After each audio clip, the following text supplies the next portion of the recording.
শহরের কংক্রিটের জঙ্গল আর যান্ত্রিক জীবনের ক্লান্তি থেকে মুক্তি পেতে মাঝে মাঝে একটু সবুজের সম্বন্ধে খুব প্রয়োজন। আজ এসেছি ঢাকা থেকে 20 মিনিটের দূরত্বে অবস্থিত অসম্ভব সুন্দর একটি জায়গা, জিন্দা পার্কে।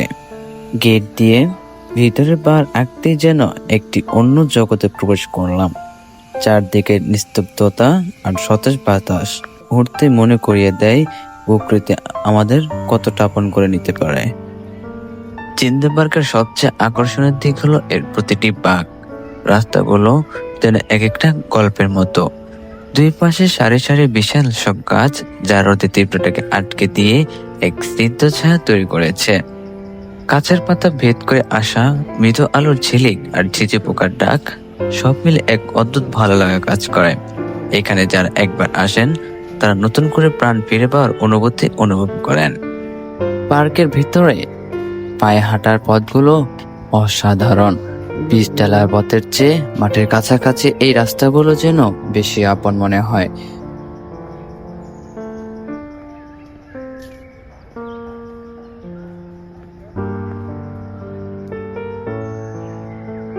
এই সবুজ শ্যামল প্রকৃতিতে অনেক ধরনের বিচিত্র রকমের ফল রয়েছে।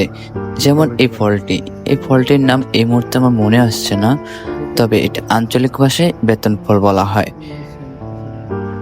গাছগাছালি থেকে বের হয়ে আমরা একটু সামনে এগিয়ে গেলাম। দেখলাম বায়ে অনেক বড় বড় গাছ এবং অট্টালিকা, এবং তার সামনে রয়েছে বড় পুকুর। বামে রয়েছে আরো বিভিন্ন রকম বিচিত্র রকমের গাছগাছালি ও ছোট শেল্টার ঘর। পাহাড়ের উপরে এখানে ভিতরে আপনারা আলাদাভাবে সব পেয়ে যাবেন, যেখান থেকে চিপস, বিস্কিট, পানি এগুলো কিনে নিতে পারবেন। ভিডিওটির সামনে এগিয়ে যেতে যেতে আমরা কিছু সংক্ষিপ্ত ইতিহাস জেনে নিই এই জিন্দা পার্কে নিয়ে। আমরা প্রায় ঘুরতে বেরোই, পার্ক দেখি, ছবি তুলি, কিন্তু কখনো কি ভেবে দেখেছি প্রকৃতির এই বিশাল আস্তরণ যা আজ আমরা দেখছি তার পেছনে লুকেছে এক অদম্য জেদের গল্প। জিন্দা পার্কের এই অরণ্য যেন এক জীবন্ত ইতিহাস। 1980 সালে সেই উত্তাল সময়ে যখন চারদিকে কেবল বৃক্ষ নিধন প্রতিযোগিতা চলছিল, তখন একদল স্বপ্নদ্রষ্টা তরুণ অগ্রদূত সংঘ নামের একটি সংগঠনের ব্যানারে দাঁড়িয়েছিলেন এই প্রকৃতির পক্ষে। আর একটু সামনে এগিয়ে যেতেই চোখে পড়লো এক বিশাল জলাধার, স্বচ্ছ পানি, তাতে আকাশে নীল রং আর গাছের ছায়ার প্রতিফলন।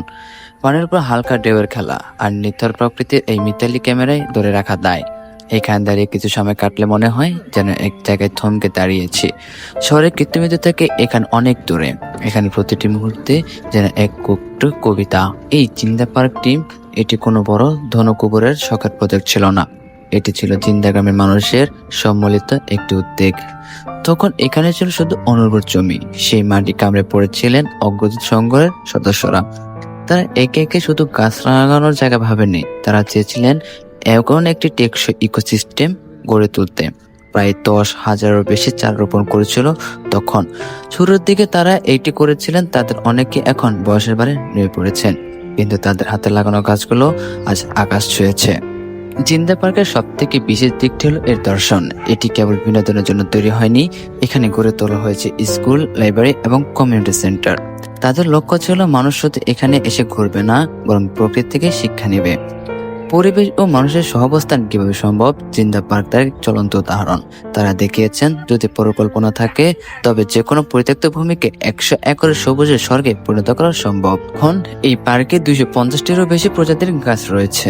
আপনি যদি খুব মনোযোগ দিয়ে দেখেন তবে বুঝতে পারবেন এটি কোনো সাজানো গোছানো বাগান নয়, এটি একটি প্রাকৃতিক বন। এখানে গাছপালা তাদের নির্দিষ্ট নিয়মে বেড়ে উঠেছে। তারা এখানে কোনো রাসায়নিক সার বা কীটনাশক ব্যবহার চেয়ে প্রকৃতিক নিজের ভারসাম্য রক্ষার উপর গুরুত্ব দিয়েছেন। এটি জিন্দা পার্কে অন্য সব পার্ক থেকে আলাদা করে তুলেছে।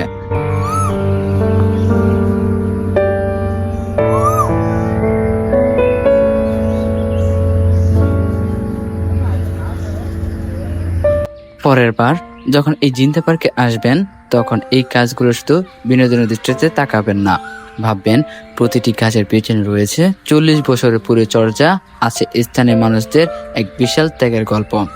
তারা আমাদের শিখিয়ে গেছেন আমরা যদি প্রকৃতিকে বাঁচাই তবে প্রকৃতি আমাদেরকে বাঁচাবে।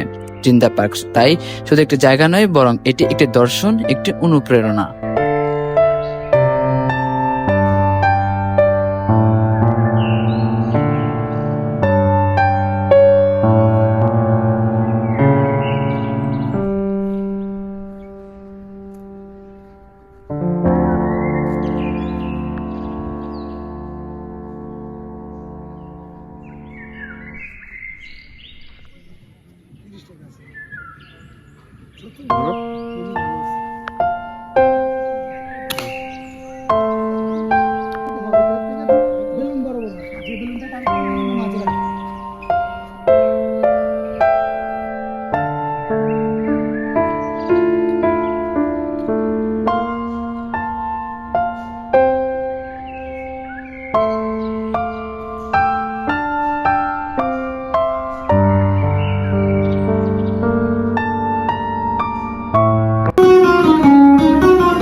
জিন্দা পার্ক আমাদেরকে শেখায় যে মানুষ চাইলে ঈর্ষা শক্তি আর ধৈর্য দিয়ে মরুভূমিকে সবুজ অরণ্য বানিয়ে ফেলতে পারে।